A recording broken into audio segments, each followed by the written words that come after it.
Alléluia! Tout le monde va bien? Tout le monde dit oui quand je demande ça. À chaque fois que je prêche, ça me bénit de voir que le peuple de Dieu va bien. Ou bien vous le dites par la foi, mais par la grâce de Dieu, ce qu'on veut, c'est que quand on se rassemble ensemble, vous allez mieux en sortant que quand vous êtes rentrés. Fait que là, déjà en partant, je sais que vous allez bien en arrivant, fait que ça va être incroyable, mais que vous ressortiez. Amen. Je suis béni d'être avec vous encore ce matin. Ça faisait déjà un petit bout que j'avais pas eu le privilège d'être ici. Quand je dis privilège, c'est vraiment ça en fait, parce qu'en tant que n'importe quel enfant de Dieu, mais serviteur de Dieu, peu importe qui est appelé au ministère, je crois qu'on doit considérer ça comme une richesse, un privilège, mais aussi des responsabilités devant Dieu. Quand on se tient ici, on doit enseigner vraiment ce que Dieu met sur notre cœur pour le peuple de Dieu. Et vous savez, la Bible en parle, on est redevable pour ce qu'on donne au peuple de Dieu. Chaque enfant de Dieu est redevable devant Dieu, mais lorsque notre message a le pouvoir d'affecter les gens en bien ou en mal, on est doublement redevable. Donc, ce qu'on veut vraiment, c'est apporter la parole et par la grâce de Dieu, c'est ce que je tente de consacrer ma vie pour faire du mieux possible. Et je prie le Seigneur que vous ressortiez d'ici ce matin plus près de Dieu. Ma parole n'a pas beaucoup d'importance, mais la parole de Dieu dans ma bouche est d'une grande importance. Et c'est ça que je veux que vous saisissiez ce matin. Ce qu'on va partager ce matin, c'est la même chose que vous avez dans le livre, que vous avez chez vous chaque jour de votre semaine. Mais ce qu'on a besoin, c'est que Dieu vienne nous la révéler, parce qu'une parole sans révélation, ça fait plus de tort que de bien. Et c'est pas ce qu'on veut. On veut que la parole soit vivante, qu'elle soit tranchante, qu'elle transforme nos vies. On veut que la parole nous épeure pour qu'on ressemble plus à Jésus quand on ressort que quand on est rentré. Parce que je sais que c'est difficile de se l'admettre, mais on a besoin de s'améliorer. On a besoin que Dieu nous transforme. Notre esprit est parfait, mais malheureusement, vous avez un gros défaut, puis moi aussi, on a de la chair par-dessus, puis celle-là ne l'est pas. Mais Dieu est bon, puis il nous donne un moyen de ne pas vivre selon la chair, puis d'être transformé pour qu'on marche selon l'esprit. Et je vous l'annonce ce matin si vous ne le saviez pas, ou je vous le rappelle si vous le saviez. Si nous marchons selon l'esprit, nous marchons comme Jésus a marché. Et comme Jésus ne faisait que ce qu'il voyait son Père faire, si l'Église du Seigneur Jésus marche par l'Esprit, il va y avoir beaucoup de Jésus et le monde va en être bouleversé. Parce que le Jésus que je connais a bouleversé le monde il y a 2000 ans avec une poignée d'hommes pas trop instruits et on en parle encore aujourd'hui et il est encore agissant aujourd'hui.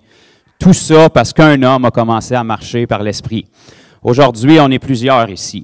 Donc, si on ressort d'ici en marchant davantage par l'Esprit que quand on est rentré, il y a de fortes chances que le royaume des ténèbres en soit ébranlé, puis ça, c'est ma mission ici-bas. Et ça devrait être la vôtre aussi. On n'est pas des victimes, on est des intimidateurs. C'est pas nous qui se fait piler sa tête, c'est Satan qui doit se cacher parce que l'Église de Dieu se lève.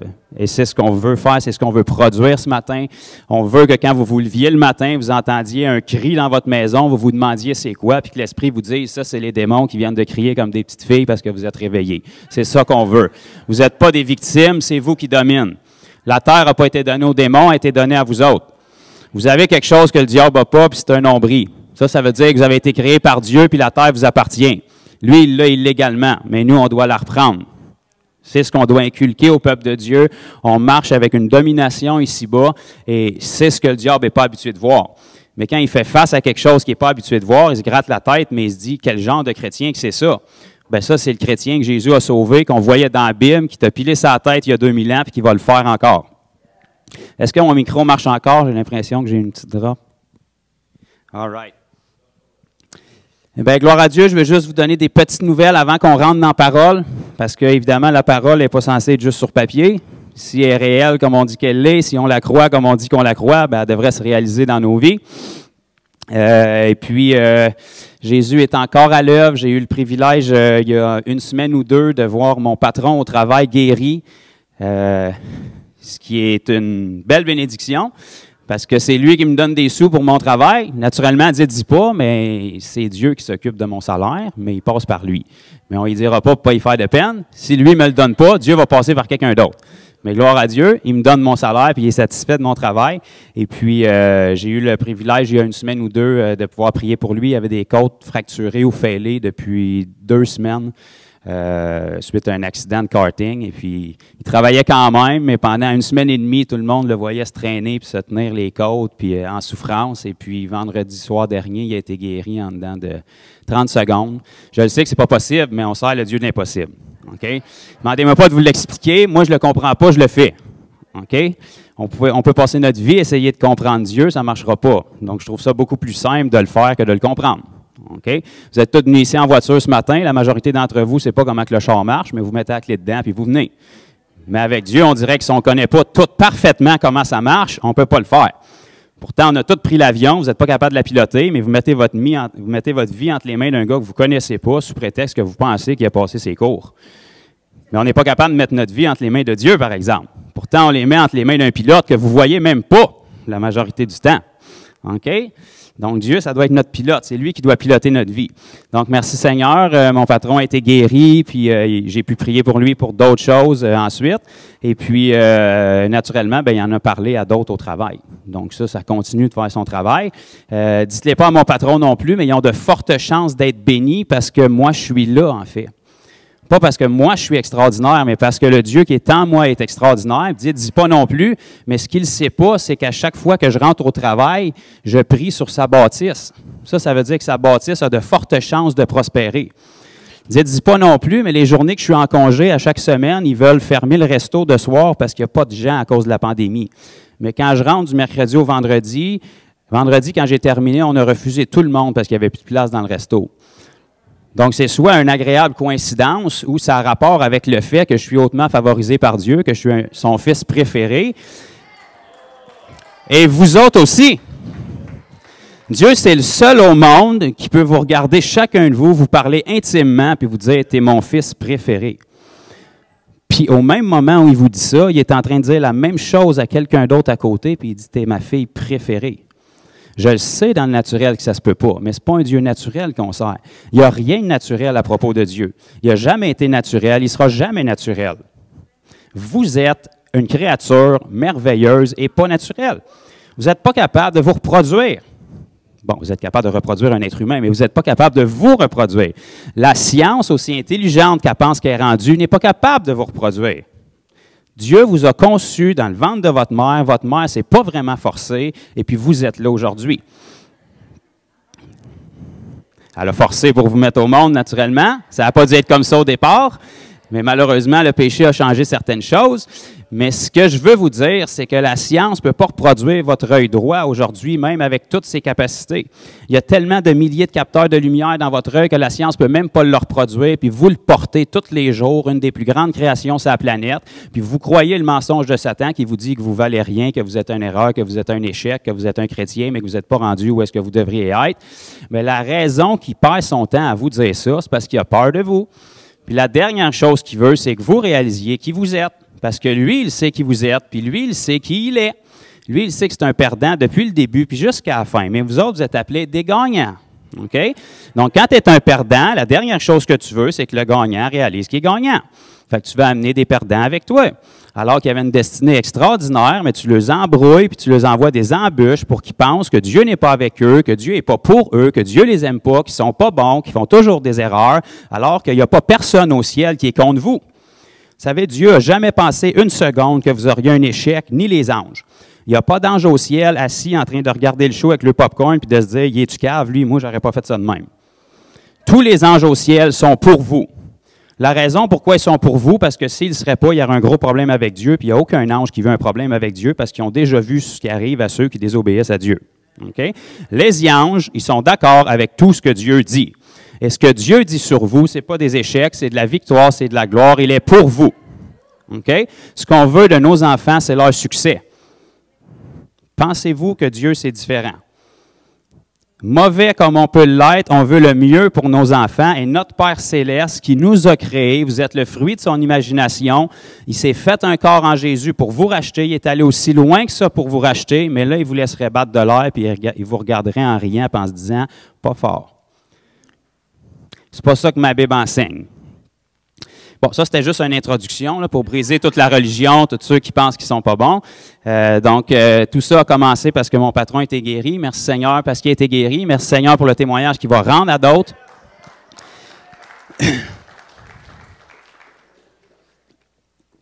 Je rouvre une autre petite parenthèse. J'aurais aimé ça vous les présenter ce matin. Mais on a eu le privilège, il y a une semaine ou deux, je crois, de baptiser deux nouvelles sœurs, dont une qui a rencontré le Seigneur dans le confinement. Parce que le Seigneur n'était pas confiné. Il n'a pas eu le mémo, je m'excuse, ça ne s'est pas rendu jusqu'à lui. Donc lui, il s'est dit, je vais continuer de toucher l'être humain, même dans le confinement.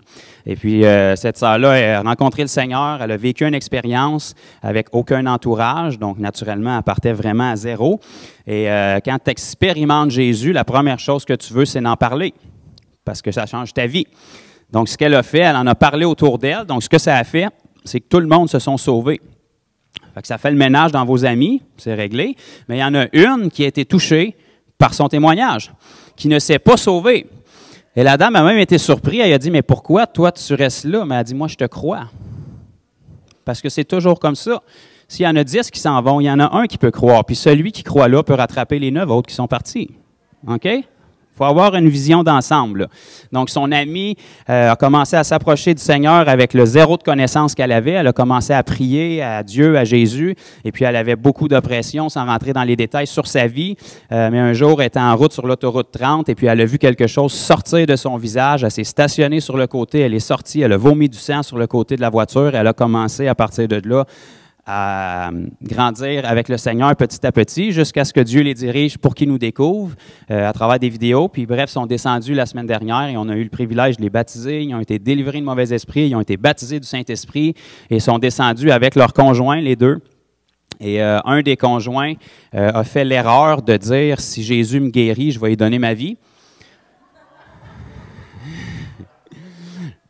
Bon, c'est peut-être pas une erreur, c'est peut-être une bonne façon de raisonner.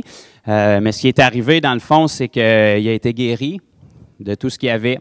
Fait que là, il s'est fait prendre au mot. Et il y avait beaucoup de problèmes. Et il a été guéri un après l'autre devant les yeux de sa copine qui filmait tout ça. Et puis, il y a seulement un problème qui lui restait au niveau de ses yeux où on n'a pas vu vraiment de percée. Mais j'ai su cette semaine, en fait, qu'il y avait un rendez-vous chez l'optométriste le 29 octobre. Puis le médecin, l'optométriste lui a dit que les deux maladies qu'il avait aux yeux sont disparues. Pas où ils sont rendus. Je ne peux pas vous l'expliquer. Je ne sais pas, ça ne m'intéresse pas. Ce qui compte, c'est qu'ils ne soient plus là. La vision qui était faible dans ses deux yeux n'est pas parfaite, mais elle s'est améliorée soudainement, on ne sait pas pourquoi, dans les deux yeux. Je ne peux pas vous expliquer comment ça se passe. Je sais que c'est Jésus qui fait des miracles, puis j'aime mieux que ce soit lui qui les fasse que moi. Donc, le Seigneur a travaillé dans son cœur, et puis la sœur m'a dit que depuis quelques jours après notre rencontre, il prie chez eux pour se repentir et puis avancer avec le Seigneur. Donc, on va les rencontrer cet après-midi, puis descendre avec une autre de leurs amies pour qu'elle entende le message aussi. Donc, gloire à Dieu. Je me trouvais être impliqué là-dedans, mais ça n'a pas rapport avec moi. C'est juste parce que j'ai dit oui. C'est juste parce que je m'adonne être assez fou pour croire que ce livre-là, ben, il est vrai. Je le sais que ce n'est pas possible de marcher sur l'eau, mais moi, je le crois. Je sais que ce n'est pas possible de créer un être humain, mais pourtant, on est là. Fait que forcément, il y a du miraculeux quelque part. Je sais qu'il y a bien des affaires qui semblent impossibles, mais si vous êtes ici, forcé de croire que c'est parce que vous avez été sauvé un jour. Je ne vous connais pas, mais moi, je me connaissais, puis je sais que ça, c'est impossible. Pourtant, Jésus m'a sauvé. Fait que si vous êtes sauvé, vous faites face à une impossibilité qui a été rendue possible. Fait qu'il faudrait peut-être qu'on commence à croire. Je rouvre cette parenthèse-là parce que ce que Dieu m'a mis à cœur ce matin, ça découle d'une parole qu'il me dit en prière la semaine dernière que je veux partager avec vous. Puis j'espère vraiment que vous allez comprendre mon cœur dans ce que je vais partager parce que c'est une parole que Dieu m'a dit qui me faisait bien paraître, mais c'est pas pour ça que je vous la partage. Parce que comme je vous ai dit, la raison que je suis un enfant de Dieu qui est son préféré, c'est parce qu'il m'a sauvé, puis c'est la même chose pour vous. Vous êtes son fils et sa fille préférée aussi. Et dans un temps de prière, parce que vous savez, c'est encore dans la Bible de prier. Vous savez que quand on prie, on ne parle pas en vain. Vous savez que la Bible nous dit que quand on s'approche de Dieu, il faut croire qu'il est le rémunérateur de ceux qui le cherchent. Donc, si tu t'approches de Dieu, il faut que tu sois conscient que tout ce que tu lui demandes, il l'entend et il veut te répondre. Ça peut peut-être pas arriver tout de suite, mais ça ne veut pas dire qu'il ne t'a pas entendu. Quand Daniel a prié dans la Bible, ça a pris 21 jours avant qu'il voie l'exaucement, mais pourtant, quand l'ange est arrivé, il a dit, dès le moment où tu as prié, c'était fait. Il y a bien du combat dans l'invisible que vous puis moi, on ne voit pas, mais ce n'est pas parce que vous n'avez pas été entendu. Mais nous autres, on prie, puis si 2 minutes après, on ne voit pas l'exaucement, on dit que j'ai fait de pas correct, j'ai pas eu assez de foi, j'ai pas dit les bons mots, ça n'a pas marché. Quand Dieu est là, puis il dit, je t'ai déjà exaucé, l'ange est en route, il s'en vient avec ton colis, il faut juste que tu crois que ce que tu as dit, c'était vraiment la parole de Dieu, reste accroché à ça, qu'est-ce que tu attends, qu'est-ce que tu fais, c'est quoi le problème? OK? Donc, ce que Dieu m'a dit pendant que j'étais en prière, il m'a dit, sais-tu ce que j'aime de toi, mon enfant? Donc ça, c'est là où on rouvre grand nos oreilles. Et puis on dit, j'aimerais bien ça, savoir ce que tu penses de moi. Parce que dans le fond, la personne, dans tout l'univers qui nous connaît le plus, c'est lui. La Bible nous dit que tout est nu et découvert devant celui à qui nous devons rendre des comptes. Quand vous êtes tout nu, il n'est même pas surpris, là. Il n'est pas gêné, il n'est pas mal à l'aise, il n'est pas stressé, il vous connaît, il vous a tissé. Dieu m'a dit, sais-tu ce que j'aime de toi, mon enfant? Et regardez bien qu'est-ce qu'il m'a dit. Il m'a dit, c'est que tu me crois. Il n'a pas dit, c'est que tu crois en moi. Parce qu'il y a beaucoup de gens aujourd'hui qui croient en Dieu, mais qui ne croient aucunement en Dieu. Il a dit, c'est que tu me crois. Dieu m'a dit, sais-tu combien de mes enfants ne me croient pas? Il n'a pas dit combien ne croient pas en moi. Il a dit, ne me crois pas. Ce n'est pas une question de jouer avec les mots, là. Ça a une grande importance, ce que je suis en train de vous dire ce matin, là. Dieu m'a dit, ils sont constamment en train d'argumenter que ce que je leur dis n'est pas la vérité. Ce que Dieu nous dit, c'est ça ici. On dit oui, amen, on dit alléluia, on dit oui, vas-y, prêche, pasteur, mais dans le fond, qu'est-ce qu'on croit vraiment de ça? Qu'est-ce qu'on croit de ce que Dieu nous dit? Si Jésus nous apparaissait et il nous disait mot à mot ce qui est écrit là-dedans, on dirait qu'on lui dirait, ouais, mais t'as pas de quoi de plus à nous dire, parce que ça, je le sais déjà, c'était dans la Bible. C'est la même affaire. Vous savez que quand on se ramasse au ciel devant lui, ça se peut qu'il nous répète mot à mot les versets qu'il y a là-dedans. Ça n'aura pas plus de puissance, là. C'est sa parole. Dans sa bouche ou sur papier, c'est la même. Dieu m'a dit, tout ce que je recherche, c'est des gens qui sont prêts à se mettre en accord avec moi. C'est ça que Dieu veut. Combien de temps ça va prendre avant qu'on soit d'accord avec la parole? En apparence, on est tous d'accord. Vous savez, si vous allez dans une église, les gens sont entraînés à dire « Amen » tout le temps. « Amen », ça veut dire qu'il en soit ainsi, je suis d'accord. Mais de toute évidence, si tu serais d'accord avec ce qui est prêché, c'est la parole. Donc, tu vivrais la parole. Mais si tu ressors de l'église le lundi matin, puis Jésus est disparu, puis le premier gars qui te coupe en char, tu le blasphèmes, tu l'envoies en enfer, il y a quelque chose que tu ne croyais pas là-dedans. OK? Bon, je sais que vous ne faites pas ça, mais j'ai déjà vu des choses comme ça. OK? Dieu s'attend qu'en tant que croyant, on soit simplement d'accord avec ce qu'il nous dit dans sa parole. Dieu n'a pas besoin de consulter notre opinion. Hein? Vous savez, il y a une chose qu'on ne verra jamais au ciel, puis je peux vous le prophétiser tout de suite, au pied du trône de Dieu, vous ne verrez jamais une boîte de commentaires. Dieu n'est pas intéressé à votre opinion, il n'est pas intéressé à vos commentaires, il est intéressé à ce que vous acceptiez sa parole, que ce soit oui et amen, pas juste de votre bouche, mais de votre vie. OK? Nous, on dit oui, amen, mais mon frère, il faut être réaliste. Dans la vraie vie, ça fait 20 ans que je suis chrétien, puis, OK? Mais même si ça ferait 40 ans, si tu ne vis pas ce qui est là-dedans, comme c'est écrit là-dedans, même si ça ferait 2000 ans que tu es chrétien, ça ne me dérange pas. Parce que c'est pas toi qui m'as sauvé, c'est ce Bible-là qui m'a sauvé. Donc, si ça, c'est la vérité, si Jésus est le chemin, la vérité et la vie, tu n'as pas une autre vérité différente de celle de Jésus. C'est ça qui est la vérité.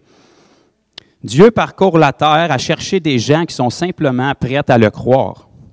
Qui est prêt à croire Dieu? Qui est prêt à croire ce que Dieu dit? Sa parole est la vérité. Nous, on regarde à sa parole, puis on regarde à notre expérience, puis on essaie d'adapter la parole avec notre expérience. La Bible dit ça, moi je vis ça.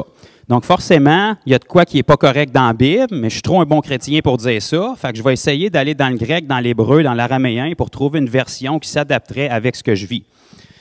La Bible dit ça, mais moi, je vis ça. Mon pasteur a vécu ça. L'ancien dans l'Église qui est sauvé depuis 30 ans a vécu ça. Fait que d'une manière chrétienne, je vais essayer d'adapter la Bible avec leur témoignage. Mais aussi extraordinaire peut être ton pasteur, l'ancien, ton voisin, ton père, ta mère. C'est pas Jésus. Ton modèle, c'est Jésus. S'il a vécu d'autres choses que la Bible, mets de côté ce qu'ils ont vécu, reviens à la Bible, fais pas partie de ceux qui vont faire les erreurs qu'eux ont fait, puis dis, moi, je vais être assez fou pour croire la parole. OK? Le monde va te regarder comme un fou pareil. Tant qu'à être fou, vas-y donc à fond. Vas-y donc pour être assez fou qu'ils disent il est tellement fêlé qu'il faut l'attacher puis le mettre en camisole de force. En passant, on me l'a déjà dit, gloire à Dieu. Donc, si les gens vous regardent et ils se disent il ne devrait pas être libre en société, lui, parce qu'il a un grave problème mental, bien, au moins, vous allez attirer leur attention puis ils vont entendre le message. Plutôt qu'ils vous regardent et qu'ils disent ouais, il est chrétien, mais dans le fond, il est chill, il vit comme tous les autres. Fait que si vous êtes pareil comme eux autres, ils vont être bien avec vous autres. Mais je peux vous dire que quand Jésus rentrait quelque part, il n'y a personne qui était confortable avec sa manière de vivre. Dieu nous dit quelque chose de vraiment merveilleux dans l'Évangile de Matthieu, chapitre 5. Et moi, ça me touche, puis ça me pousse à me poser des questions. Jésus a regardé les gens qui étaient là, puis presque le chapitre au complet. Okay? La parole de Dieu, c'est important. Si Dieu consacre presque un chapitre complet à nous faire comprendre quelque chose, d'après moi, c'est parce qu'il aimerait qu'on comprenne quelque chose. Jésus a passé le chapitre de Matthieu presque en entier à dire « Vous avez appris, mais moi je vous dis. Vous avez entendu dire, mais moi je vous dis. On vous a enseigné telle affaire, mais moi je vous dis. » Bon, OK, j'ai pas été à l'université pour au cégep, mais j'ai quand même un DEP, puis dans mon français, si je comprends bien, ça veut dire que de toute évidence, ce qu'on a appris, c'était bien différent de ce que Dieu veut qu'on comprenne. Ce qu'on nous a enseigné des fois, c'est bien différent de ce que la Bible enseigne. Ce qu'on a entendu dire des fois, c'est bien différent de la perspective que Dieu a des choses. Et ça, je ne vous parle pas seulement quand vous étiez dans le monde, je vous parle même depuis que vous êtes chrétien. Parce que les personnes à qui Jésus s'adressait, dans ce passage-là, ce n'était pas seulement des pécheurs. Il y avait des gens qui connaissaient très bien la loi. Il leur a dit, vous avez appris telle chose de la loi, mais moi je vous dis, aimez vos ennemis, faites du bien à ceux qui vous maudissent, aimez ceux qui vous haïssent. Wow, ça change un peu de la façon de penser. Ça veut dire que de toute évidence, nous ne pensons pas comme Dieu. Puis je le sais qu'on investit notre vie pour essayer de le convaincre qu'il s'est trompé, qu'il radote, qu'il est rendu trop vieux, qu'il faut qu'il se mette à jour. On est en 2020 aujourd'hui, il faut s'adapter un peu. Mais dans le fond, non. Dieu, il est Dieu, puis ses valeurs vont rester les mêmes, même si Jésus ne revient pas avant l'an 3000. Okay? Sa parole demeure. Le ciel et la terre vont passer, mais sa parole ne passera pas. Dieu est le même hier, aujourd'hui et éternellement le même. Bon, je le sais que c'est des beaux versets, on dit tout amen à ça, peut-être vous l'avez même de coller sur votre frigidaire, mais pourquoi qu'on ne le croit pas? Pourquoi qu'on dit, oh oui, c'est ça que la Bible dit, mais mon frère, tu sais, je veux dire, si c'était vrai, pourquoi on ne voit pas plus de miracles? Pourquoi que, ben c'est de ça que Jésus se demande. Si tu dis amen à toi et réunion, pourquoi que... Je ne m'attendais pas d'avoir un standing ovation sur celle-là. Là. Quand on peut entendre une mouche, c'est parce que ça rentre. C'est ça qu'on veut. Il faut réaliser que ce qu'on pense puis ce qu'on nous a enseigné, ce qu'on a entendu, c'est souvent bien différent de ce que Dieu nous dit. Donc, si on veut vivre cette Bible-là, il faut commencer à comprendre et savoir ce que Dieu nous dit, puis simplement le croire. Croire en Dieu, c'est pas assez. La Bible nous dit que Satan puis tous les démons croient en Dieu. Vous êtes sauvés, puis vous n'avez pas vu la mort et la résurrection de Jésus. Satan puis les démons ont été témoins de tout ça. Ils ont vu Jésus crucifié, ils l'ont vu mourir, ils l'ont vu descendre dans le séjour des morts 3 jours en passant, puis ils l'ont vu ressusciter 3 jours après. Ils ont été témoins de tout ça. On n'en verra pas un au ciel pour autant, là. Croire que Dieu existe, puis croire que tout ça c'est vrai, ça ne change rien. C'est pas suffisant. Dieu ne veut pas qu'on croie seulement qu'il existe, il veut qu'on le croie lui. Il veut qu'on croie sa parole, il veut qu'on pense comme lui, il veut qu'on soit reprogrammé, comme la Bible nous parle dans Romains 12, 2, de ne pas nous conformer au siècle présent, qui de toute évidence s'est incrusté même dans l'Église du Seigneur Jésus-Christ, de changer notre façon de penser pour être transformé en renouvelant notre intelligence. Donc, si la Bible nous dit qu'il faut renouveler notre intelligence pour être transformé, ça veut dire que tant que ça, c'est pas renouvelé, même si tu es chrétien, tu vas vivre exactement comme les gens du monde, en mettant des mots spirituels par-dessus. Wow, il n'y a pas eu gros d'amen sur celle-là non plus. On s'approche. Je pense que j'ai touché un bon point. Donc, si on veut penser comme Dieu, il faut apprendre à découvrir comment Dieu nous voit. Je sais que comment vous voyez dans le miroir le matin, puis parce que votre tête se souvient de votre vie avant, puis parce que les gens autour de vous se souviennent de votre vie avant, puis parce que les gens autour de vous se souviennent de toutes vos erreurs, mais quand vous vous regardez dans le miroir le matin, vous n'avez pas l'impression d'être la tête et non la queue, d'être un fils de Dieu, d'être un racheté, d'être un sanctifié, d'être béni, mais pourtant, c'est ce que la Bible dit de vous. Fait qu'au lieu de regarder dans le miroir puis d'avoir ces versets-là qui vous rentrent dans la tête puis de dire « oui, mais », bien, il n'y a pas de « oui, mais », c'est « oui, amen ». Ce que tu dis, Seigneur, c'est ce que tu vas faire. Je sais que ça ne ressemble pas à ça dans le miroir, mais ta parole est plus vraie que ça. Donc, même si ça semble être la réalité, moi, je n'ai pas été sauvé par la réalité, j'ai été sauvé par la vérité. Fait que si je crois la vérité au-delà de ma réalité, la vérité va reproduire ma réalité différemment. Il va falloir que j'aille dans la Bible.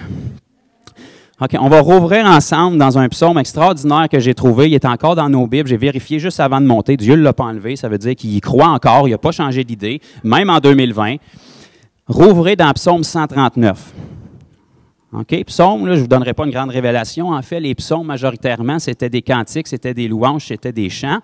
OK, mais qui étaient sous l'inspiration du Saint-Esprit par des hommes, différents hommes, une grande majorité par David, dont celui qu'on va lire ce matin, qui, David, soit dit en passant, la Bible nous dit que c'était un homme selon le cœur de Dieu, malgré ses erreurs, malgré tout le monde qu'il avait tué, Je ne vous encourage pas à aller tuer des gens, ça reste un des commandements qu'il ne faut pas briser.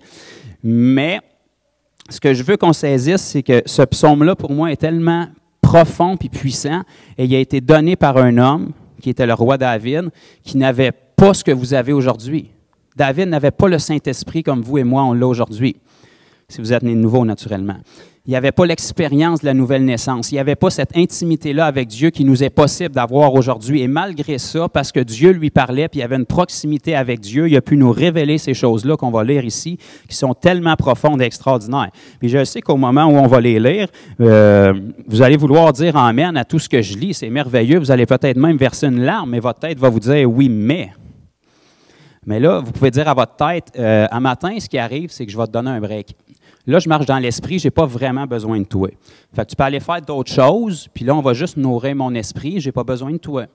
OK? Fait que vous allez mettre votre tête en vacances, donnez-y son 4 envoyez-les faire un tour dehors, voir si vous êtes là, puis en attendant, on va parler dans l'esprit. OK? Donc, dans le psaume 139, David va nous dire « Éternel, tu me sondes et tu me connais. » Même chose pour vous. Je sais que vous n'êtes pas David, mais c'est la même chose pour vous. Okay? Éternel vous sonde et il vous connaît. Tu sais quand je m'assieds et quand je me lève. Tu pénètres de loin ma pensée. Oh, ça nous fait repenser à deux fois à quoi qu'on pense des fois, parce que Dieu connaît vos pensées. Hein? Tu sais quand je marche et quand je me couche, et tu pénètres toutes mes voies. Car la parole n'est pas sur ma langue, que déjà, ô Éternel, tu la connais entièrement. Ça ne veut pas dire qu'il est d'accord avec ce qui va sortir, mais il sait déjà ce qui va sortir. Tu m'entoures par derrière et par devant, et tu mets ta main sur moi. Petite parenthèse ici, la version Passion nous donne quelque chose d'encore plus profond sur ce verset-là. Ça nous dit, tu as été dans mon futur pour le préparer, et tu es revenu vers moi pour me protéger de mon passé.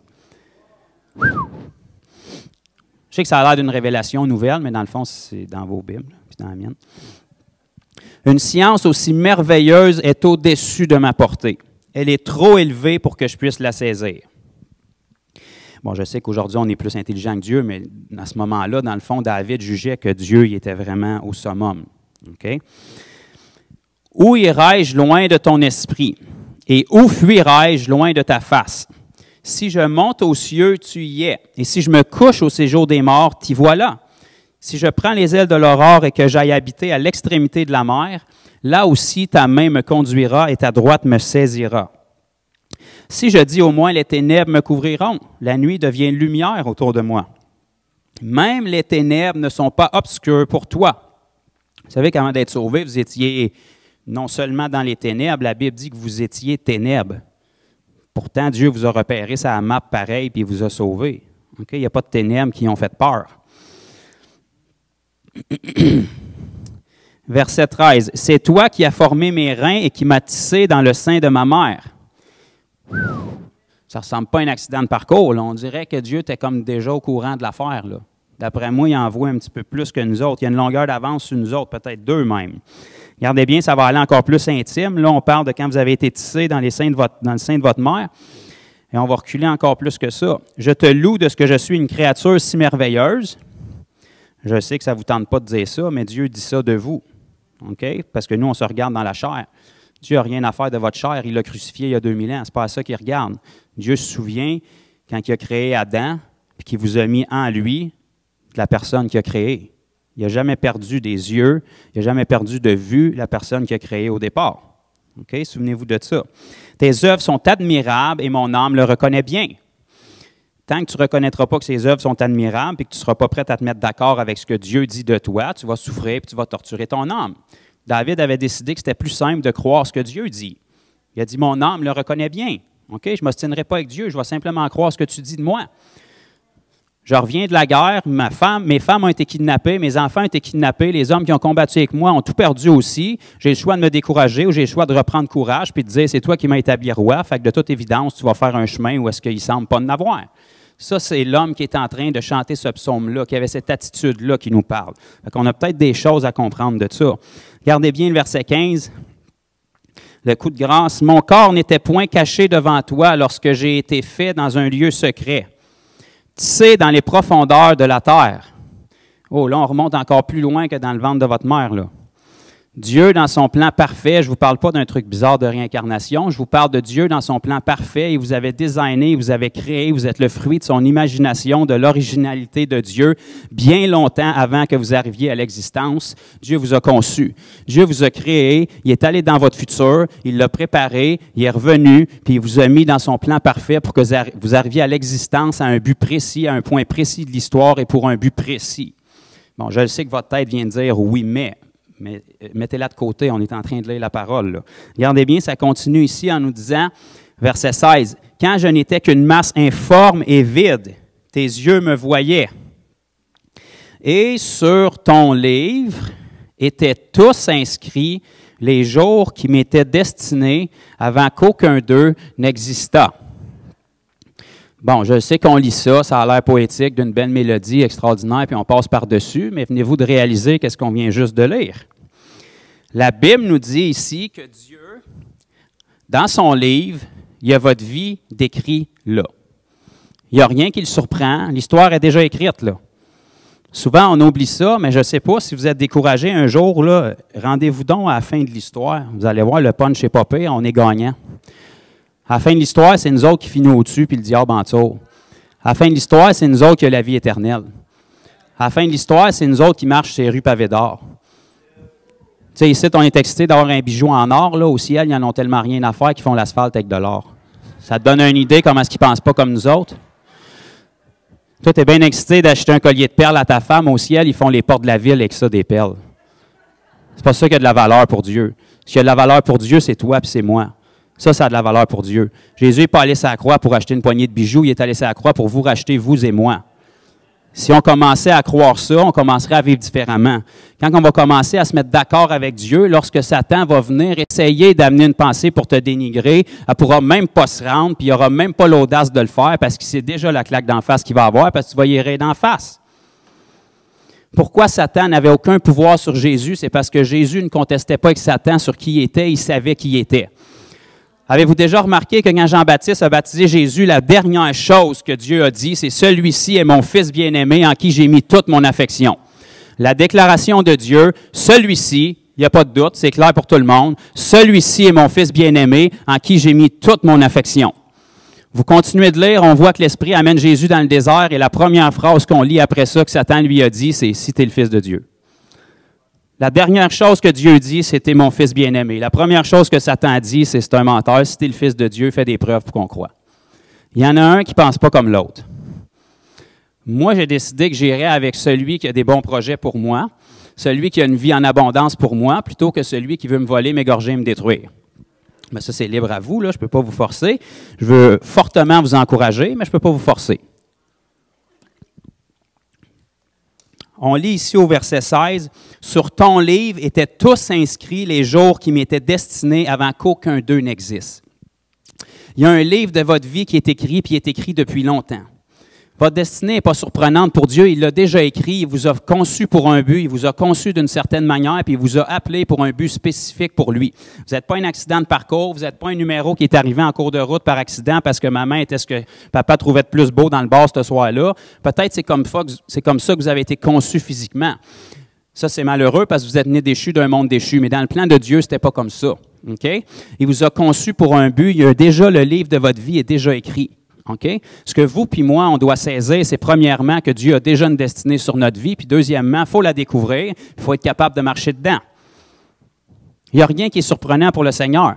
Je ne suis pas en train de vous dire que tout ce que vous vivez dans votre vie en ce moment est écrit dans ce livre-là, parce que bien souvent, on ne découvre pas ce livre-là et puis on passe à côté. Dieu veut qu'on reste dans le livre qui est écrit sur notre vie parce que c'est un livre où est-ce qu'il va être glorifié, où est-ce qu'on va pouvoir porter du fruit qui demeure, et si on porte beaucoup de fruits, notre Père dans les cieux va être glorifié. Je sais que ça a l'air d'une nouvelle révélation, ça aussi, mais dans le fond, je fais juste citer la Bible. C'est dans votre Bible. C'est dans la mienne aussi.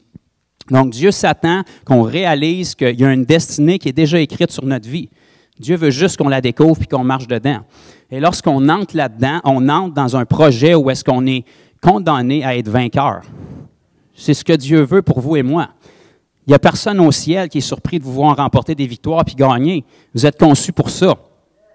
Quand il vous voit marcher à côté des pages de votre livre qui sont déjà écrites, ça, c'est un problème. Dieu veut vous ramener dans votre livre. Dieu veut que vous découvriez les projets qui est écrit sur vous puis que vous marchiez là-dedans. Et ça, c'est déjà écrit. Il faut juste qu'on apprenne à réaliser ça, à croire Dieu et puis à découvrir ce que ce livre-là dit sur nous. Tous les jours de votre vie sont déjà écrits dans ce livre-là. Je ne sais pas il est où, il est quelque part dans le royaume de Dieu, mais votre trajet est déjà fait. Dieu sait déjà ce qu'il veut faire avec vous. Nous, on doit simplement découvrir ce qu'il veut faire avec nous.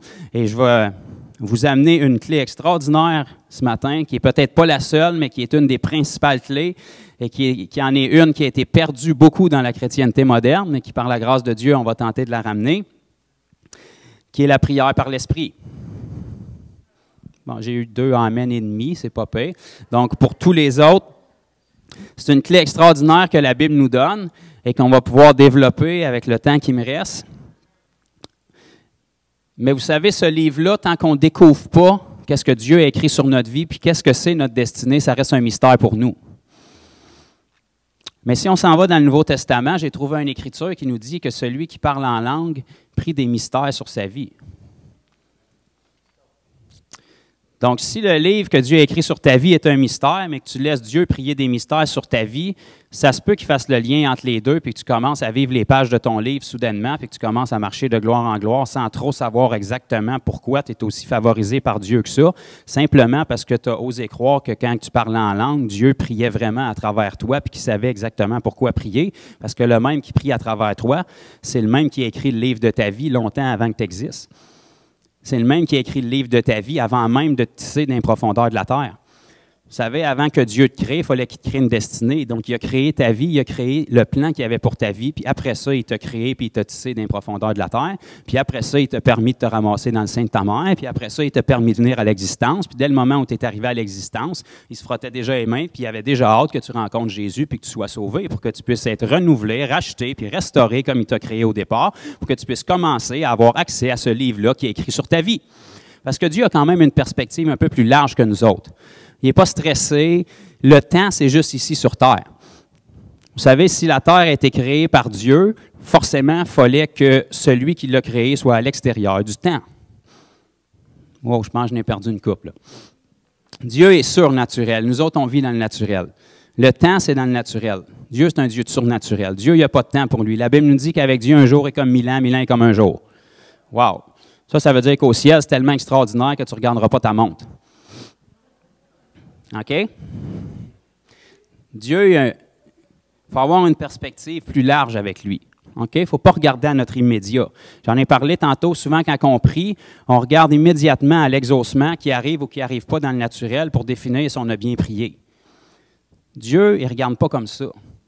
Dès le moment où un de ses enfants rouvre sa bouche et se met en accord avec Dieu, c'est oui et amen. C'est accompli. La Bible dit quand vous demandez quelque chose à Dieu, croyez que vous l'avez déjà reçu. Nous autres, on comprend mal ce verset-là, puis on se dit, je vais essayer de demander avec foi en croyant que quand je demande, c'est comme si j'avais déjà reçu. C'est pas là que le trigger se passe. Là. La Bible dit que ce que tu demandes, tu l'as déjà reçu. Avant même d'avoir demandé, ça fait longtemps que tu l'as reçu, c'est déjà oui à tout ce que tu demandes. Tu fais rien que prendre ce que tu as déjà reçu, puis tu le verbalises pour qu'il se concrétise. Je sais que ça a l'air du chinois, mais c'est dans nos Bibles. Okay? C'est ça que Dieu veut. Quand on demande quelque chose à Dieu, on croit qu'on l'a déjà reçu. Ça fait longtemps qu'il est reçu, ça fait longtemps qu'il est concrétisé. Il n'est juste pas dans le naturel encore, mais dans le spirituel, tout est là. C'est déjà oui et amen. Dieu ne conteste pas avec ce que tu dis. Tant que tu parles en accord avec sa parole, c'est toujours oui et amen. Tu es sa bouche sur terre, tu es ses pieds sur terre, tu es ses mains sur terre. Il est en accord avec toi. Il veut juste que tu te mettes en accord avec lui. OK, on va tourner dans Psaume 84 rapidement ensemble.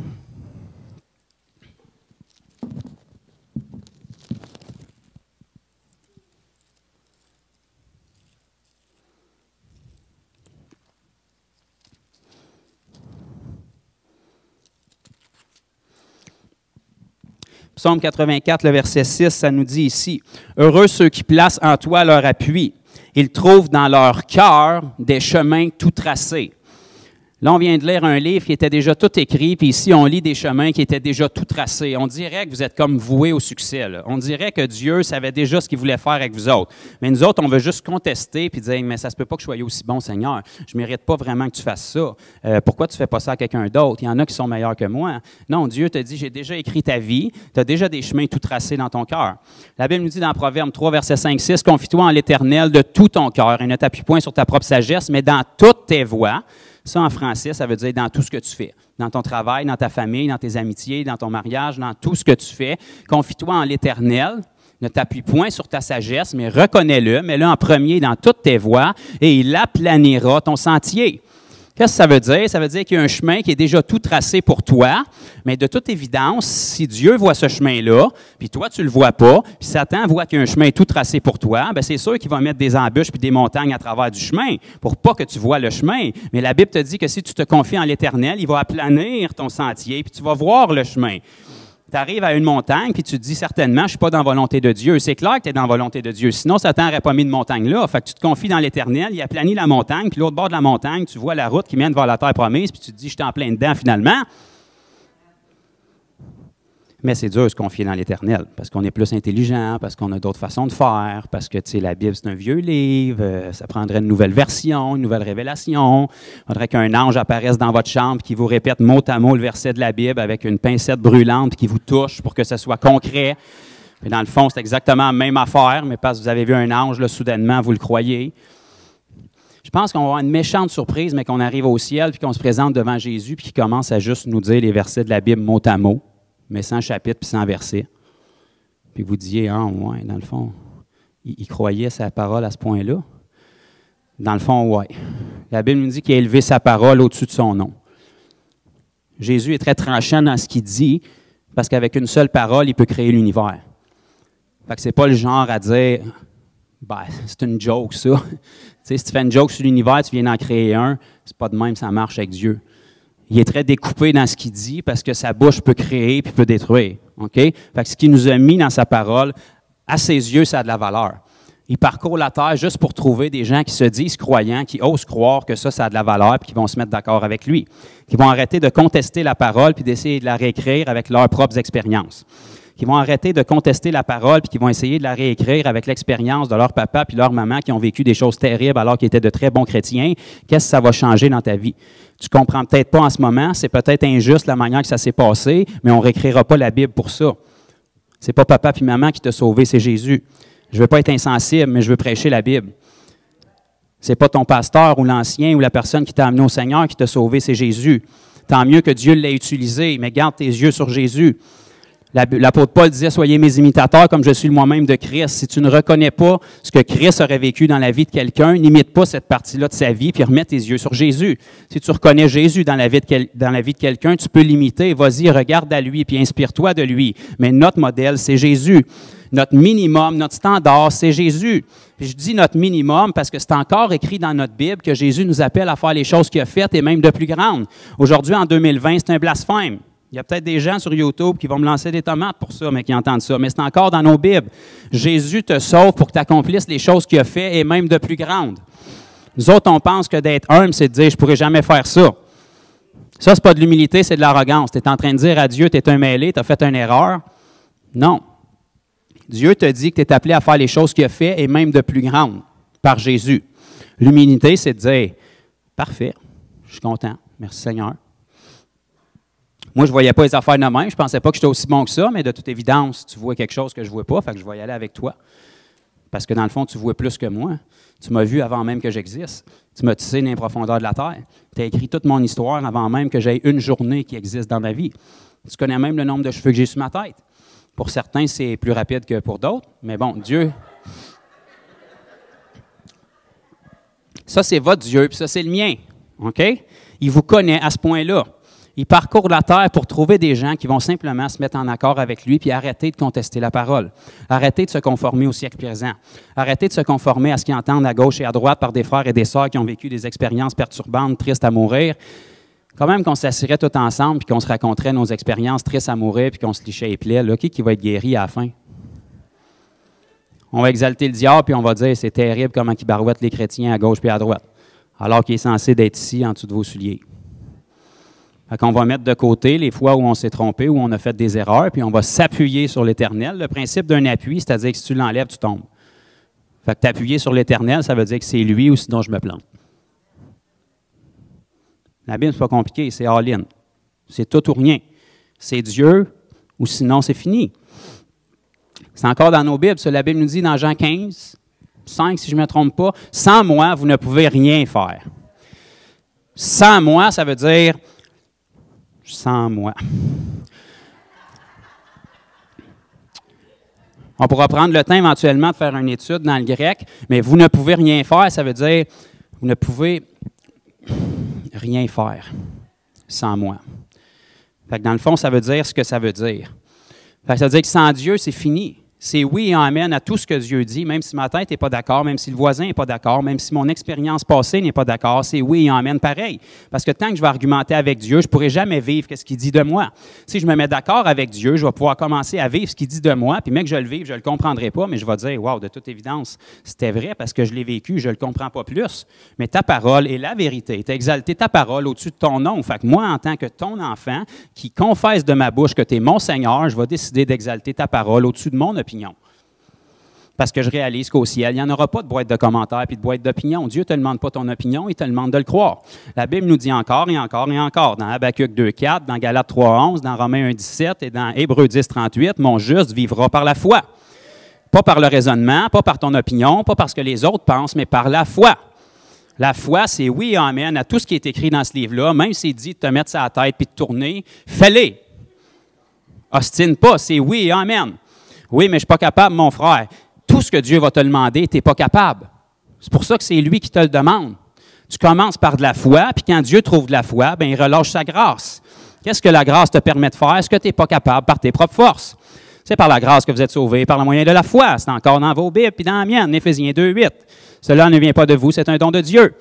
Vous pouvez changer sauvé par guéri, vous pouvez changer sauvé par délivré. Tout ce que Dieu fait dans votre vie, c'est sa grâce qui est relâchée s'il trouve de la foi. Donc, qu'est-ce qui arrive si Dieu trouve un croyant qui croit trop? Wow! Ça se peut que tu commences à vivre trop d'affaires. Puis les gens autour de toi, ils ne seront pas à l'aise. Parce qu'ils ne comprendront pas. Ça va faire exactement comme avec Jésus. Ils vont se gratter la tête et ils vont dire, lui, il est trop radical. C'est quoi ça, un chrétien radical? Il me semble qu'il n'y a qu'une façon de vivre la chrétienté. Soit bouillant ou soit frette, mais si tu n'es pas radical, je veux dire, c'est une question de vie ou de mort. C'est quoi qui est plus radical que ça? C'est bien beau de croire en Jésus, mais il n'y a pas que ça dans la vie. Je m'excuse, je ne comprends pas ce que tu veux dire. C'est comme si je te disais, c'est bien beau de respirer, mais il n'y a pas que ça dans la vie. On peut parler d'autres choses. Il n'y a pas d'autre chose à parler. Si tu ne respires pas, on ne parlera pas de ton sport préféré parce qu'il n'y en aura pas. Si tu ne respires pas, on ne parlera pas de ta blonde parce qu'il n'y en aura pas de blonde. Si tu ne respires pas, on ne parlera pas de ton travail parce qu'il n'y en aurait pas de travail. C'est la même chose avec Jésus. Jésus est notre tout, il est notre entier, il est le chemin, la vérité et la vie. OK? Je ne peux pas te parler d'autre chose que Jésus parce que tout ce que j'ai dans ma vie, c'est lui qui me l'a donné. Tout ce que je vis, c'est par lui.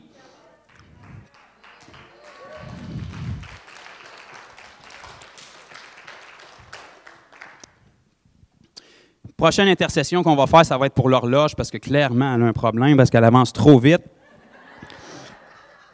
Tournez rapidement avec moi dans Corinthiens. 1 Corinthiens, chapitre 14. On va toucher rapidement au clé que j'ai parlé tantôt, la prière en esprit pour débloquer des choses. Vous savez que prier en langue, c'est probablement une des choses qui est le plus négligée dans l'Église moderne avec la prière dans votre langue et le jeûne. Bon, j'ai eu un rire au lieu d'un « amen », c'est pas si pire. Bon, je vais leur dire, le jeûne, ça veut dire pas manger. Non, tu meurs pas. Tu arrêtes de manger puis tu vis, parce que dans le fond, c'est pas la nourriture qui te fait vivre, c'est Dieu. Fait que si la nourriture te fait pas vivre, Dieu va prendre la relève, puis c'est lui qui va te faire vivre, puis tu vas apprendre à dépendre de lui. Donc, c'est ça, jeûner, prier et prier en langue. La Bible nous dit, je prierai avec mon intelligence, mais je prierai aussi en esprit. Qu'est-ce que ça veut dire, prier en esprit? Prier en langue. J'ai dit prier en langue. Le don des langues, qui vient par le baptême du Saint-Esprit. C'est encore dans nos Bibles. Paul va parler de ça aux Corinthiens dans le chapitre 14. Est-ce que tout le monde est rendu? 1 Corinthiens, chapitre 14. On va lire ici au verset 2. En effet, celui qui parle en langue ne parle pas aux hommes, mais à Dieu, car personne ne le comprend, et c'est en esprit qu'il dit des mystères. OK, on a lu tantôt dans Psaume 139 que Dieu a écrit le livre de votre vie d'avance. Vous ne savez peut-être pas c'est quoi qu'il y a dedans, puis moi, je ne le sais peut-être pas, mais si tu pries en langue, tu pries des mystères sur ta vie. Est-ce que le livre qui a été écrit sur ta vie fait partie des mystères? Moi, je pense que oui. Fait que si tu pries en langue, il y a comme des mystères qui vont commencer à s'élucider tout d'un coup. Puis tu vas commencer à marcher de gloire en gloire, puis tu vas te dire, mais qu'est-ce que j'ai fait de spécial? Tu pries en langue. Puis ce que tu ne réalises pas quand tu pries en langue, c'est que tu laisses Dieu prier pour toi. Je pense que si tu veux savoir comment bien prier, au lieu de faire 25 conférences avec les 7 clés du succès, laisse donc Dieu prier pour toi. C'est lui qui a inventé la prière. D'après moi, il connaît un peu les côtés obscurs de la prière, puis il sait comment prier. Donc, si tu laisses Dieu intercéder en ta faveur, tu pries des mystères sur ta vie. Et si Dieu prie en ta faveur, je pense que sa prière va être exaucée, parce que dans le fond, celui qui prie et celui qui exauce, c'est le même. Vous êtes voués au succès? Attendez, là, ça s'en vient encore mieux. Celui qui parle en langue, le verset 4, s'édifie lui-même. C'est encore dans vos Bibles ou ça a été enlevé dernièrement? Bon, ils vont peut-être vouloir l'enlever éventuellement, mais là, on va en profiter tandis que c'est là. S'édifier, là, ça a l'air d'un beau mot, là, mais dans le fond, c'est juste le verbe qui décrit construire un édifice. Je sais que j'ai de l'air trop simple, mais dans le fond, c'est ça. Si tu construis un édifice, tu édifies quelque chose. Celui qui parle en langue s'édifie lui-même. Tu es en train de te construire. As-tu besoin d'une révélation supplémentaire à ça? Pourquoi est-ce qu'un enfant de Dieu ne parlerait pas en langue quasiment à journée longue quand tu sais que tu t'édifies toi-même? Si tu t'édifies toi-même, quel problème tu ne peux pas régler en étant édifié? Tu te construis, tu deviens un édifice qui résiste à tous les tremblements de terre puis à tous les coups qu'il va avoir parce que tu te construis. Tu rajoutes des couches de briques, tu rajoutes des couches de mortier, tu te fortifies. Juste en parlant en langue, c'est même pas toi qui le fais, tu rouvres ta bouche puis c'est Dieu qui parle par toi. Je sais que c'est trop simple et vous aimeriez un plus gros séminaire que ça, mais je ne sais pas. On continue au verset 5, ça nous dit « Je désire que vous parliez tous en langue. » Fait que je m'excuse, vous êtes inclus. Allez au verset 18 rapidement avec moi. L'apôtre Paul va dire ici, « Je rends grâce à Dieu de ce que je parle en langue plus que vous tous. » Wow, ça c'est toute une déclaration, là. On ne sait pas comment il y avait de monde dans l'église de Corinthe, mais on sait une chose, c'était certainement une grande église. La ville de Corinthe, c'était une très grande ville qui était connue pour son marché, pour ses ports marins. Et puis, on sait que dans le livre des Actes, Dieu a dit à l'apôtre Paul, « Ne te retiens pas, prêche, car j'ai dans cette ville un peuple nombreux. » OK? Fait que peu importe quelle grosseur qu'elle avait, c'était une grosse église. Paul se tient là, puis il dit, « Je parle en langue plus que vous tous. » Comment c'est possible que Paul puisse dire une déclaration comme ça sans être arrogant? Premièrement, ça veut dire que Paul était convaincu que c'était humainement difficilement impossible de parler plus en langue que lui, parce qu'il y a 24 heures dans une journée, donc si tu en as pris 23 en langue, c'est humainement difficilement possible que quelqu'un parle plus que toi en langue, de un. Ou, le même apôtre Paul, dans quelques versets précédents, qui nous a dit que celui qui parle en langue s'édifie lui-même, savait que si les Corinthiens auraient parlé beaucoup en langue, ils auraient été très édifiés, forts dans la foi. Et on sait de par la parole que c'est l'Église la plus charnelle du Nouveau Testament. Donc ça veut dire que par la vie des Corinthiens, Paul savait qu'il y avait une lacune à ce niveau-là, parce que si les Corinthiens auraient passé leur journée à parler en langue, à chanter en langue, ils auraient été édifiés, ils auraient été fortifiés, ils auraient été matures, puis ils n'auraient pas eu besoin d'écrire les 2 lettres qu'on a dans la Bible pour corriger leur niaiserie. C'est-tu trop cru, ou je dois dire leurs lacunes, leurs erreurs, leurs faiblesses, leurs chutes, mon frère? Donc, si on parle en langue, on sait qu'on s'édifie nous-mêmes. Si on s'édifie, ça veut dire que notre édifice spirituel augmente, se fortifie. Donc, on va gagner en maturité, on va gagner en force, et puis on ne fera plus les erreurs qu'on fait. Et c'est ce que Paul voulait inculquer à Corinthe et pouvait leur dire avec assurance, je parle en langue plus que vous tous. Paul n'était peut-être pas conscient que les lettres qu'il écrivait aux églises, ça deviendrait les saintes écritures qu'on a aujourd'hui. Je pense qu'au ciel, il se réjouit en ce moment de voir que Dieu a utilisé ses paroles pour instruire non seulement l'Église de l'époque, mais 2000 ans plus tard encore nous aujourd'hui. Si Dieu a pu utiliser les paroles de Paul, qui était un homme comme vous puis moi, qui avait le même esprit que vous et moi, pour changer des générations par la suite, qui qu'on est nous autres pour penser que nos paroles puis nos décisions ne peuvent pas influencer les générations? Fait que plutôt de s'appuyer sur les échecs du passé de nos prédécesseurs, on va s'appuyer sur nos succès que Dieu nous permet de vivre de gloire en gloire, puis on va affecter les générations à venir. C'est plus productif, ça, où on s'assied ensemble puis on fait une rencontre de tous ceux qui ont vécu des choses terribles depuis qu'ils sont au Seigneur. C'est le témoignage de Jésus qu'on veut élever. Ce n'est pas nos faiblesses, ce n'est pas les coups où Satan nous a fait une jambette. On veut élever ce que Jésus fait. On n'a pas besoin de se parler de nos erreurs. On en a toutes faites, on en a toutes vécues. On a besoin de se parler de ce que Jésus fait. Malgré les erreurs que j'ai faites, j'ai fini au-dessus parce que Jésus est avec moi puis je suis appelé à triompher. On va voir des versets, c'est encore dans la Bible. Tournez rapidement à Éphésiens 6. Éphésiens chapitre 6 et le verset 18. Paul, encore une fois, va dire à Éphèse, qui était à l'opposé de Corinthe, probablement l'église la plus spirituelle de celle qu'on a dans le Nouveau Testament, il va leur dire dans Éphésiens 6, verset 18, « Faites en tout temps. » Qu'est-ce qui est écrit dans vos Bibles? Après ça, ça dit quoi? Par l'Esprit. Toutes sortes de prières et de supplications. Okay? Des prières par l'Esprit, ce n'est pas des prières en français. Okay? Prier en français, la Bible appelle ça dans Corinthiens, prier avec votre intelligence. Je prierai avec mon intelligence, mais je prierai aussi par l'Esprit. Faites en tout temps, par l'Esprit, toutes sortes de prières et de supplications. Veillez à cela avec une entière persévérance et priez pour tous les saints. L'apôtre Paul, qui était fort, qui était mature, qui était solide dans la foi, qui enseignait que la prière en langue, c'était une façon de s'édifier nous-mêmes et de prier des mystères sur notre vie, nous dit ici de faire des prières en tout temps par l'Esprit.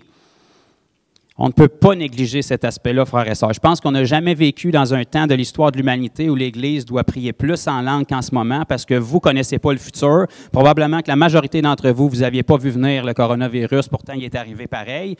Alors, si on prie en langue, on est en train de préparer notre futur parce que demain, il va peut-être avoir une 15e vague. Là, je ne sais plus à combien on est rendu, mais si vous priez en langue, vous connaissez des mystères sur votre vie et puis vous êtes en train de préparer votre futur. Si vous êtes en train de prier en langue puis de prier des mystères sur votre vie, Dieu est en train de façonner votre futur. Fait qu'au lieu de vous frapper le nez sur une montagne demain, vous allez arriver avec un chemin qui est tout aplani, puis vous allez marcher de gloire en gloire. Puis les gens vont dire, mais pourquoi ça semble de marcher pour lui, puis moi j'en arrache tant?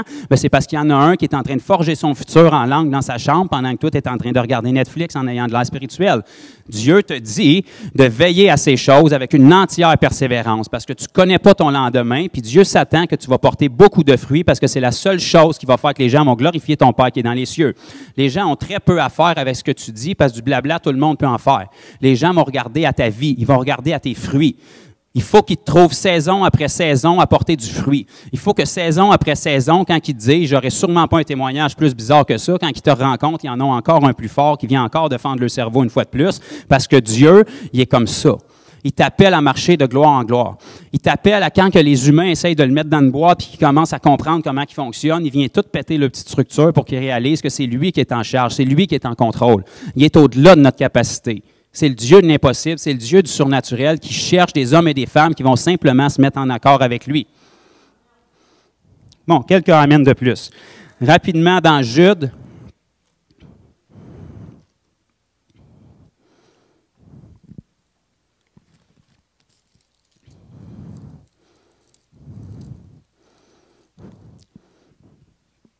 Jude, dans le fond, on va lire le chapitre 1 parce que c'est le seul qu'il y a.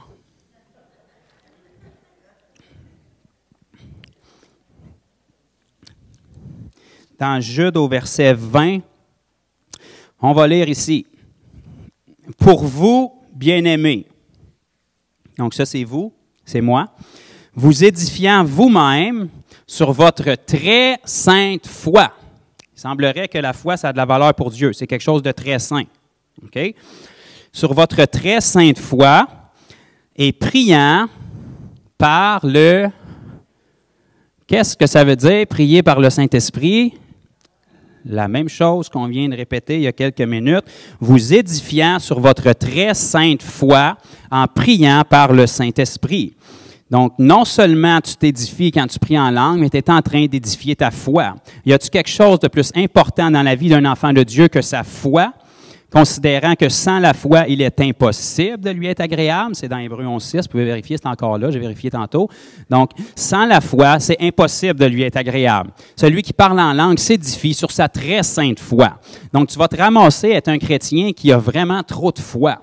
Fait que Dieu va se ramasser à avoir un paquet de miracles. Il n'a pas le choix de domper sur toi parce que toi, tu as la foi. Puis chaque fois que Dieu trouve de la foi, il relâche sa grâce. Puis quand la grâce de Dieu est relâchée, tu commences à vivre un paquet d'affaires que tu ne peux même pas mettre des mots dessus, simplement parce que les fenêtres du ciel sont ouvertes sur ta tête, puis le monde, ils se disent, qu'est-ce qui se passe avec lui? Il a sûrement reçu un transfert d'onction de quelque chose, alors que tout ce que tu as fait, c'est croire la parole, te mettre en accord avec Dieu, te dire, tu as une destinée qui est incroyable pour ma vie. Ça fait longtemps qu'elle est écrite. Okay? Le liquid paper n'existait pas dans ce temps-là. Il ne va pas corriger en cours de route. Là. C'est déjà écrit. Toi, tu marches peut-être à côté en ce moment, mais Dieu veut te ramener dedans. Okay? Petite parenthèse en passant, la Bible nous dit que les anges sont des esprits au service de Dieu, envoyés pour exercer un ministère en faveur de ceux qui doivent hériter le salut. Ça, dans le fond, ben, c'est vous autres, c'est moi. Donc, si Dieu a déjà écrit le livre de votre vie, toutes les pages sont écrites, puis il y a des œuvres glorieuses de préparer d'avance afin que vous les pratiquiez. C'est encore dans Éphésiens 2, 8 à 10.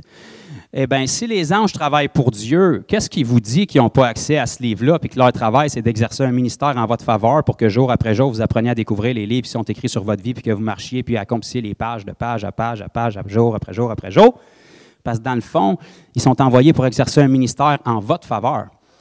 Puis la faveur de Dieu pour vous, c'est que vous accomplissiez page par page ce que Dieu a écrit sur votre vie, ces œuvres qu'il a préparées d'avance pour vous, afin que vous portiez du fruit en abondance, puis que votre Père dans les cieux soit glorifié. Les anges travaillent pour Dieu, mais en votre faveur. Donc, leur travail, c'est d'examiner ce qui est écrit sur votre vie au ciel, puis de se dire, on ne peut pas violer leur libre arbitre, à pareil titre que Dieu ne peut pas. Mais ce qu'on va faire, c'est manipuler toutes les circonstances dans leur vie pour que ça devienne tellement évident qu'ils comprennent. Dieu veut te donner une révélation, puis il veut que tu comprennes. Il va te faire ressortir un verset dans la parole. Il va assigner les anges sur le cas qui vont lire la prochaine page de ton livre, puis ils s'en viennent ici, puis le lendemain matin, quand tu rouvres ton ordinateur, le même verset repop. Ah, c'est un drôle d'hasard. Bien, dans le fond, c'est juste que l'ange veut que tu saisisses. Parce que lui, son travail, c'est de travailler dans l'ombre. Il ne cherche pas la gloire, il veut glorifier Dieu. À chaque fois que toi, tu comprends, que tu avances, que tu t'édifies, puis que tu accomplis les pages de ton livre, bien, lui, il a fait son travail. Personne ne l'a vu, personne ne le sait. Toi, tu n'es peut-être même pas au courant, mais l'ange travaille en ta faveur pour envoyer ce que la parole de Dieu a dit sur ta vie. Tu vas rencontrer quelqu'un dans la même semaine qui va t'arriver avec la même doctrine, avec le même témoignage qui vient renforcer ta foi. Puis dans le fond, c'est juste l'ange qui avait organisé son parcours pour qu'il te rencontre cette journée-là. Simplement parce que lui, il a lu la prochaine page de ton livre, puis son travail qui est attitré pour, c'est de te permettre d'accomplir ça. Il ne peut pas violer ton libre arbitre, mais il va mettre tous les éléments en place pour que tu réalises ce qui a été écrit sur ta vie, puis que tu commences à marcher dedans. Puis avec le recul, tu vas dire, mais wow, comment est-ce que je suis arrivé de là à là? Je ne pensais même pas à ça une semaine avant, mais Dieu m'a amené là. Dans le fond, c'est parce que ça fait longtemps que c'était écrit. Avant même que tu existes, Dieu avait écrit ton livre, puis il a attitré des anges pour qu'ils aillent vers toi, pour qu'ils organisent les situations. Puis toi, tu es simplement une victime de la grâce de Dieu qui opère dans ta vie parce que tu as simplement décidé de croire ce que la Bible dit. Tu as simplement décidé que de parler en langue, c'est suffisant. Qu'est-ce que tu fais? Tu fermes ta porte, tu rentres dans ta chambre et tu parles en langue. Combien de temps jusqu'à temps que tu ne puisses plus parler en français? Tu es trop radical, mon frère. Merci, c'est ça que je veux. OK? Dieu te réapprendra à parler en français s'il faut. Oui, mais ça va être dangereux. C'est ça qu'on veut. Mec, la peinture retrousse sur tes murs parce que tu parles trop en langue, c'est bon signe. Qu'est-ce qui te dit qu'un ange ne t'apparaîtra pas et qu'il va te dire, c'est moi qui ai attitré sur ton cas depuis un bout, puis là, tu brûles les pages une après l'autre parce que tu avances trop? C'est ça qu'on veut. On veut accomplir les pages, les projets de bonheur et non de malheur que Dieu a sur notre vie. On veut arrêter de vivre les histoires d'horreur. On va arrêter que l'Église se fasse piler sa tête par Satan toute leur vie, puis qu'on soit des victimes plutôt que d'être des intimidateurs. Et ça devrait être le diable qui a peur quand on rentre quelque part. Quand vous rentrez dans une pièce, on doit tellement saisir qui qu'on est que les démons commencent à sortir d'eux autres mêmes, parce qu'ils savent que s'ils sortent d'eux autres mêmes, ils vont aller se cacher ailleurs, parce que si vous les chassez, ils vont être enfermés dans l'abîme. Ça devrait être comme ça. Les démons devraient avoir peur. Quand Jésus arrivait quelque part, il n'y avait pas besoin de les chercher, il se manifestait, puis il suppliait. J'ai dit, quand Jésus arrivait quelque part, il n'y avait pas besoin de chercher les démons. Il l'avait vu venir, puis il suppliait, puis il savait qui était Jésus. Vous êtes l'image de Christ sur terre. Vous transportez le Seigneur en vous. Combien de temps ça va prendre avant que Dieu trouve des gens qui croient ce que Dieu dit, qui veulent se mettre en accord avec lui? C'est pas parce que je suis extraordinaire, c'est parce que tu es extraordinaire en moi. Puis quand je rentre dans une pièce, l'enfer entière devrait trembler. Les maladies devraient s'enfuir. C'est encore dans vos Bibles? C'est-tu trop radical? C'est-tu juste parce que c'est poétique et émotionnel ou si on peut commencer à y croire? Parce que la Bible, dans le fond, est écrite pour qu'on la vive. Puis si les hommes l'ont vécu à l'époque de Jésus, Si on regarde à l'Église primitive, forcément, l'Église que Jésus va revenir chercher va être au moins aussi bonne, sinon mieux que ce qu'elle était. Je pense que comme on a un Dieu qui nous appelle de gloire en gloire, l'Église devrait être forcément encore plus puissante à son retour qu'elle l'était à son départ. Ça veut-tu dire qu'on a du travail à faire? Ça veut-tu dire qu'il faut commencer à faire quelque chose de différent? Ça veut-tu dire qu'il faut simplifier la tâche puis se mettre exactement aussi simple que les apôtres étaient puis croire ce que Jésus disait? Croire que quand Pierre était dans la barque, puis il a dit, si c'est vraiment toi, Jésus, ordonne que je vienne vers toi, puis que Jésus dise, viens, il est allé.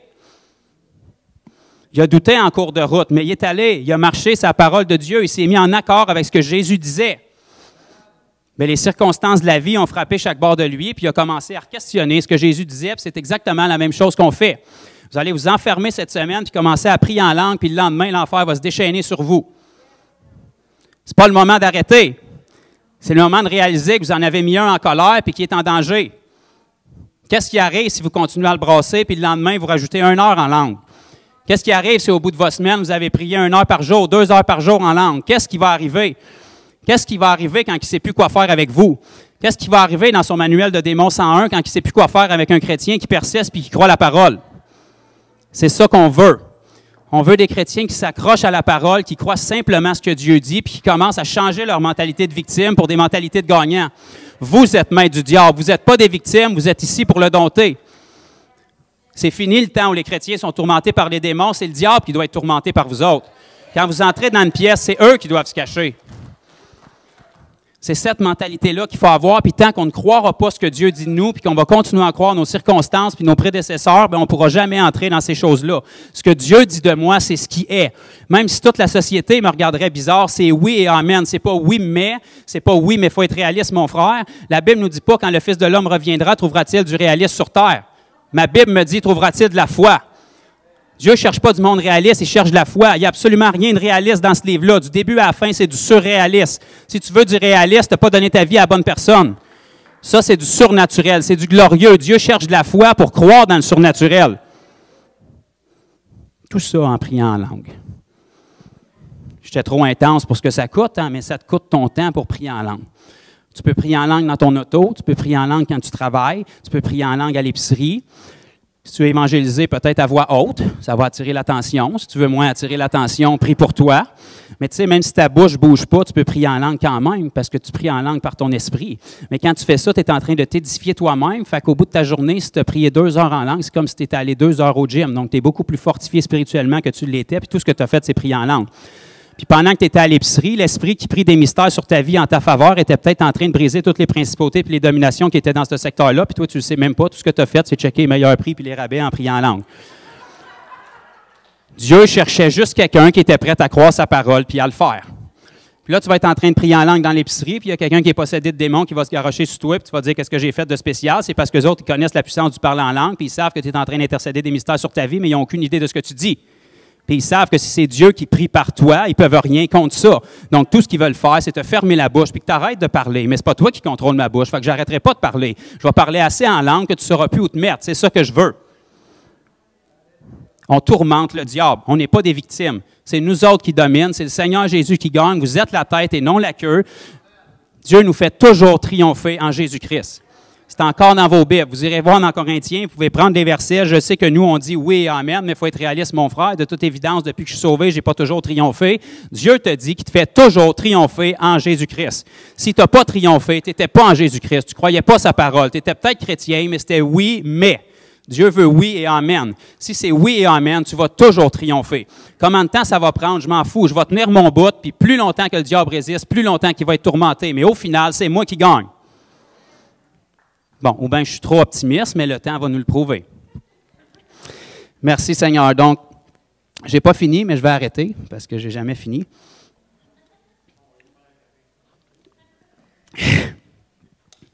Amen.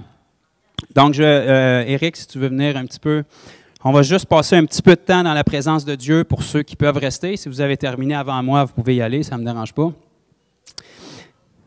Et ce matin, je veux simplement qu'on puisse prendre la parole qui a été annoncée. Ce n'est pas parce que c'est le COVID que je ne veux pas mettre mes mains sur vous, vous imposer les mains, mais je n'ai pas besoin de le faire nécessairement. Ce que je veux, c'est qu'on croie la parole au point que si vous vous mettez en accord avec Dieu, Dieu va faire ce qui est nécessaire dans votre vie ce matin. Si vous ne connaissez pas le Seigneur Jésus, lorsqu'on va simplement louer, adorer, avancez s'il faut, vous n'avez pas besoin de moi, mettez-vous à genoux s'il faut, puis donnez-y votre vie. Il n'y a pas de formule. Si vous avez déjà expérimenté le Seigneur, mais en cours de route, vous êtes enfargé dans quelque chose, vous avez pris des mauvaises décisions, vous êtes retourné en arrière, aujourd'hui, c'est le temps de revenir. Attendez pas à demain, mettez votre vie en règle. Aujourd'hui, venez vous mettre à genoux au pied de la croix, faites ce qui est nécessaire, dites Dieu, prends tout, je te donne tout, je renonce à mes erreurs, puis je te remercie parce que je réalise et je veux croire ce que tu dis sur moi. Psaume 139 qui est dans notre Bible, c'est ce que Dieu pense de vous. Donnez-lui ce qui doit être donné. Si vous avez des problèmes physiques, restez dans la présence de Dieu et puis Dieu va vous toucher. La Bible nous dit que si 2 ou 3 sont réunis en son nom, il est au milieu de nous. Il n'est pas seulement en nous, il est au milieu de nous. Jésus se promène dans les allées, sa présence se promène dans les rangées, il connaît vos besoins, puis il veut simplement trouver des hommes et des femmes qui sont prêts à croire ce que sa Bible dit. Laissez l'Esprit faire du ministère en votre faveur. Croyez simplement sa parole, puis réalisez que sa présence est ici. Je ne suis pas en train de faire quelque chose de psychologique, là. La présence de Dieu est tout le temps avec nous, mais on va la vivre à la mesure où on réalise ce qui est ici. Réalisez qu'il se promène dans les rangées. Réalisez qu'il veut votre bien. Réalisez que tous les anges qui sont attitrés sur votre dossier ne veulent que votre succès. Ils veulent que votre réussite. Ils veulent que chaque page qui a été écrite sur votre vie s'accomplisse. Ouvrez-lui votre cœur. Confessez ce qui doit être confessé. Dites-lui à quel point vous l'aimez. Dites-lui que vous regrettez de ne pas avoir réalisé des fois toutes les choses qu'il dit sur votre vie. Repentez-vous peut-être des choses négatives que vous avez dit sur votre propre personne quand Dieu ne dit que du bien en votre faveur. Ouvrez votre cœur devant lui. Laissez sortir des larmes s'il y en a. Pas de larmes si vous n'en avez pas, ça ne me dérange pas. Vaut mieux un cœur sans mots que des mots sans cœur. Dieu regarde à votre sincérité. Puis lorsqu'on va passer un petit peu de temps ce matin à laisser la présence de Dieu se manifester, on veut que Jésus, on ne veut pas exalter Joe ce matin ou un ministère, on veut que Jésus, votre Sauveur, votre Seigneur, fasse du ministère en votre faveur. On veut qu'il change les choses dans nos vies qui doivent être changées. On veut qu'il nous donne un cœur simple, un cœur d'enfant, un cœur qui ose croire sa parole, un cœur qui prend les décisions qui s'alignent avec ce qu'on dit qu'on croit. Merci, Père. Merci pour ta présence, Papa, ce matin. Je te prie pour chaque besoin, Seigneur, qui sont ici. Que tu puisses venir te révéler à nous intimement, Père. Qu'on apprenne à dépendre pleinement de toi. Sans toi, on ne peut rien faire, Seigneur. On veut aligner nos vies avec cette vérité. Chaque décision qu'on prend, Père, chaque pas qu'on prend, on veut s'appuyer sur toi.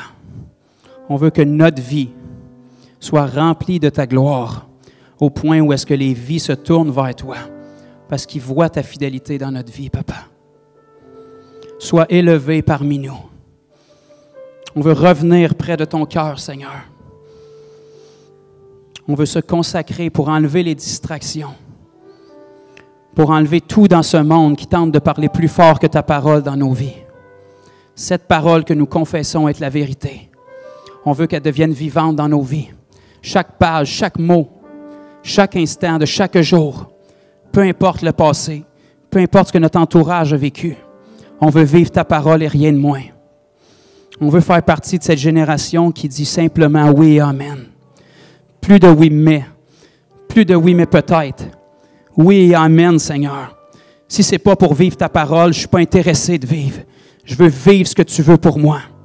À partir d'aujourd'hui, je ne veux pas perdre mon temps à gauche et à droite. Je veux accomplir chaque page du livre de ma vie que tu as écrit pour moi. Des projets de bonheur et non de malheur. Des projets qui te glorifient. Des projets qui me permettent de voir ta fidélité jour après jour, mois après mois, année après année. Où est-ce que je réalise que où est-ce que tu m'as amené aujourd'hui? C'était impossible par mes capacités. Mais c'est ton œuvre qui s'est faite dans le monde invisible en ma faveur. Et puis ton nom en a été glorifié. Merci Seigneur d'envahir ce lieu, d'envahir nos vies. Père, je te prie que dans nos pensées, chaque aspect où l'ennemi a voulu te détrôner de nos pensées, tu puisses reprendre la place. Que toute pensée soit amenée captive à la lumière de la parole. Que tout aspect de notre vie où on pense différemment de toi, Seigneur, puisse être épuré, puisse être sanctifié et qu'on puisse se mettre en accord avec toi, Père. Fais ton œuvre en nous. Change ce qui doit être changé. On se repent, Seigneur, de nos opinions. On veut se soumettre à toi et à toi seul. Prends tout, tout, tout. Dans le nom de Jésus, Papa.